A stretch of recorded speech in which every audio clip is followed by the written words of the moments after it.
This is a conversation with Matt Holliday in preparation for the ABCA clinic, January 2014. And topic is hitting progression and development. And really, this information is kind of a lifelong study of developing hitters and working with hitters, and to get some feedback from Matt here to kind of coincide with what we talk about on paper, I think will go a long way. Matt will be showing the coaches kind of a progression of things. Let's talk briefly about mechanics, linear versus rotational, and having elements of both in your swing. Touch on that a little bit as you see your swing mechanics. Well, I think the main thing with being linear is allowing to keep my bat head in the strike zone for as long as possible. I think that the one thing that it allows for hitting for average and still having a chance to drive balls out of the park. I find that hitters that are rotational, their bat head's not in the strike zone long enough to be fooled and still have a chance to hit the ball hard up the middle. Guys that are linear and allow their backside to work into their front side have a chance to hit off-speed pitches that they're fooled on and still be able to hit them with the barrel. And I think that's one of the things that as I've developed and learned that has allowed me to continually, when I'm going well, that's what I'm doing really well. I think one of the things too is making the determination, or right-hand hitters who have to face predominantly right-on-right pitching with the ball running down and away. At the highest levels of baseball, the fastball down and away at 95, 96, a slider at 88 to 90. Those are really difficult pitches away, and if you rotate too early, those balls become impossible to cover. And then having the ability to rotate wind balls around the inner half and do damage is also part of a complete swing. So let's show them real quick box position. When you talk about having enough room to get inside an inside strike, it's 6'4", 6'4.5", fairly long-armed hitter. We're talking about a big person. You can see he's a solid 8 to 10 inches off the plate to create some room inside here for his arms to travel to get extension on a good solid ball in the middle of the plate. The mistake that I think happens a lot is a guy Matt's size early on, they bring him on the plate to try to get him to pull the ball for power, and what they essentially do is they tie the hitter up on 2/3 of the plate, and then they make him become a sweep hitter because the only ball he can actually pull is something that's outside that he can get his arms extended on. You get these big guys, you back them off the plate. You look at Matt, you look at Pujols, you look at Cabrera, you look at a young A-Rod, you look at some of the guys from the right side of the plate that have been the best right-hand hitters in the last 10 years for power and average. You're going to see they're off the home plate, and their stride actually takes them back towards the hitting area. Their stride doesn't take them out or open. The stride actually brings them into the hitting area so that they set their bodies in position to drive the baseball. Talk to them real briefly about when you're set up in the box, your alignment, your thought process about where you're trying to position your body to do damage to the ball. Well, I think the one thing that I like to look at is to make sure I'm square with the lines of the batter's box. I don't want to be too closed and I don't want to be open. I want to be nice and square and keep my chest up so that I feel like if I have good posture with my chest, the ball inside, I can still get my hands where I want them to. I don't want to be conscious in, and I think hitters sometimes, we don't ever want to be jammed. We don't like to be jammed. Even if you're not looking for the ball in, you still want to, if you get jammed, you get conscious, your first action, the ball feels close to you, it feels fast. The first movement, it's going to be up and off the ball. So I like to have my posture, my chest up a little bit so that I can work out over the plate, and then I'm just trying to keep, like I said earlier with the linear, I'm just trying to work the bat into the strike zone and then in keeping it down those lines in the strike zone as long as possible before eventually I have to finish. But I want to be able to, if I'm a little bit out front and I haven't opened up, I can still keep the bat working down those lines, and then that's how I've been able to, you hit off-speed pitches. The mechanics and the box position have to be connected. If you've got a linear hitter, you don't want to have him in certain box positions, whereas you have a rotational hitter, you wouldn't want him drastically off the plate if his first action is to rotate off. So the connection of mechanics and box position are really important. Approach, this is something that I think gets talked about but never explained in detail enough to really give somebody something to hold on to. And it's it's an operating system for the hitter. I don't know that everyone's approach is the same, wouldn't say that it is, but I do think that most of the great current age hitters, because of the explosive pitching that we're seeing at the major league level, and a lot of these guys are going from college straight to the big leagues with very little stints in the minor leagues, like Michael Wacha. These guys can blow big-time fastballs at you. We start talking about approach. What does a guy like you have to do on a daily basis to hit the major league level, career .310 hitter? Talk about your approach. I think the one thing with the approach, I don't ever come off the fastball timing. Whether it's timing to hit the fastball to right center or left center, it depends on if the guy's trying to sink it in. If the guy's got a sinker and he's sinking it in, my approach will be left center. You know, if I got a guy that has a four-seamer or a cutter and he's pitching away and occasional sinkers, I'll think right center. But I never try to get the head out. I don't think that you can do that unless you're in a cripple shooting count where it's 2-0, 3-0, and you want to try to get the head out and try to pull a fastball. I think there's very rare occasions where you want to do that. Let's kind of show people what fastball it is that you're timing as far as the ones you want to trigger. You want to work on something more from the middle out over the plate versus getting yourself caught up on this fastball, correct? As far as how you're going to get yourself on time, unless the guy's sinking the ball hard at your ankles from the right side or a left-handed cutter, when you get yourself on time for the fastball, your base approach is going to be to look for something out over the plate, down, that you can really get on time with and get some extension with. Is that correct? That's right. Yeah, so, I want to lay off the shaved fastball in and anything in here until I get 2 strikes. Okay. So I'm looking out over.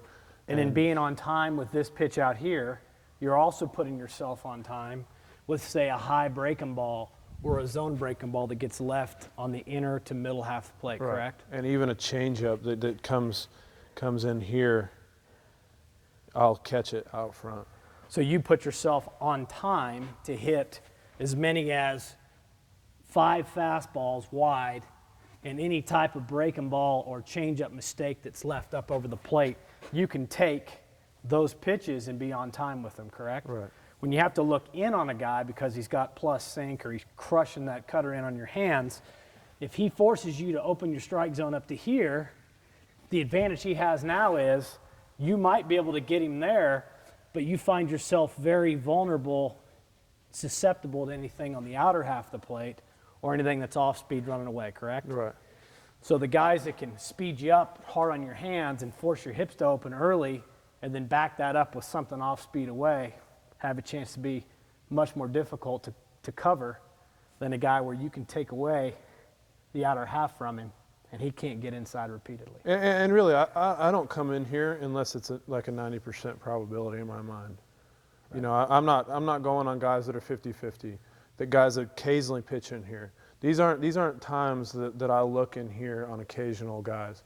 These are the guy with the big sinker that is not going to let me beat him out over the plate, or the lefty cutter guy that's trying to throw it at my hands 90% of the time. Something we see a ton in the college game, and you see it a lot in the major league level, is the ability to cover the breaking ball. The zone breaking ball, the hanging breaking ball, the mistake breaking ball, and handle the really good breaking ball. One of the things that I think stands out for me is what a good breaking ball hitter you are. I think a lot of that has to do with the fact that you don't get caught up in trying to cheat all the time and get the head out on that one fastball on the inside third of the plate that shows up once in at bat. You're in position to strike the fastball away, the zone breaking ball. You're in position and on time to hit numerous pitches per at bat. We really have to do that with young amateur hitters, because until you master the ability to hit the hanging breaking ball repeatedly as a college hitter, you're not going to see a whole lot of other pitches with runners in scoring position. So the timing on the fastball and learning how to hit it in the off gap puts you behind the ball long enough to hit the hanging breaking ball and handle the 2-strike breaking ball as well. Moving from approach to strike zone, command, and discipline, and I think really what we're talking about here is just knowing what part of the strike zone you're attacking and which part of the zone you light up and hit well. With all the advanced information out there these days at the major league level, you have access to that at the touch of a button. For an amateur hitter, I've got to know, do I like the ball middle, out, bottom of the zone with the fastball? Do I like the ball middle in, bottom of the zone? Do I like the elevated fastball? What fastball is it that I do damage on, that I'm convicted on looking for to hit? And I think that in trying to get young hitters to understand this, that the only fastball you look for is the one on the inner third. You're going to take a ton of good pitches to hit on the outer third, because that's where everybody goes to try to steal strike one or expand off the plate and try to get strike two. Am I right? So as part of teaching your hitters and getting these guys to understand, they've got to gain some confidence and aggression in pounding that fastball out over the plate into the off gap and not getting caught up in constantly looking on the inner third all the time looking to yank something. Strike zone command and discipline, knowing how to look for a pitch, and expanding this fastball area that you can cover is a big part of developing middle of the order hitter. A great hitter has to build his stroke to handle the very, very best. And in doing so, you have to be able to handle usually 2, maybe 3+ pitches in one guy's arsenal. That's usually a big time fastball, some type of swing and miss type pitch, whether it's a slider or curveball, mostly sliders nowadays, and that distant changeup. But in looking at the guys that have come through the college ranks lately that have run to the big leagues, like a David Price, like a Waka, like a Garrett Cole, these guys aren't just blowing through college, but they're jumping up to the big leagues and bringing with them some high-powered arsenals that are working right away. And when you talk about building yourself to hit, and you build young hitters up, think back when you were 18 to 22, and now at age 34, how you've evolved and how you've built your swing at a young age to hit the best. And just talk about when you're facing these elite guys in the game, that battle of the hitter versus the pitcher and what you have to be ready to do if you're going to beat the best. You know, I think first of all, like if I'm facing a guy like that, I want to eliminate as many pitches as possible. So if I can get him down to a 2-pitch pitcher, where I know that a guy like Garrett Cole's not going to throw me a changeup, because, you know, I'll eliminate that one from my mind, so that now I'm worried about fastball and slider. And if you can eliminate pitches from pitchers, all of a sudden, you know, I've got an advantage from where I was just a minute ago. And so I'll be paying attention to their previous games. If they're struggling with their command of their curveball and all of a sudden he's gone straight to his slider, I know that I don't have to worry about a curveball. But again, it goes back to approach. If you stay on as fast, especially with these guys with these mid to upper 90s mile-an-hour fastballs, if you come off of that, you're in trouble. And you're not going to be able to handle the fastball or the breaking ball.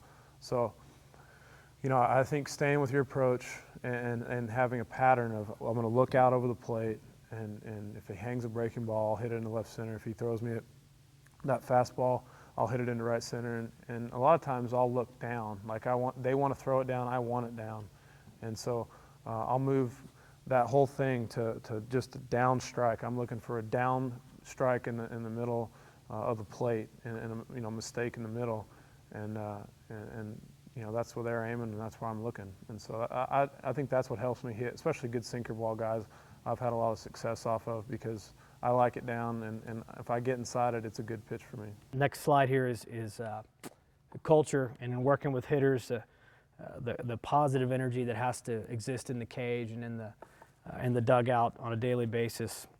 Really trusting your plan as a group, and certainly individually those plans may vary, but runners in scoring position this year, the Cardinals hit at a clip that's never been seen before in Major League Baseball.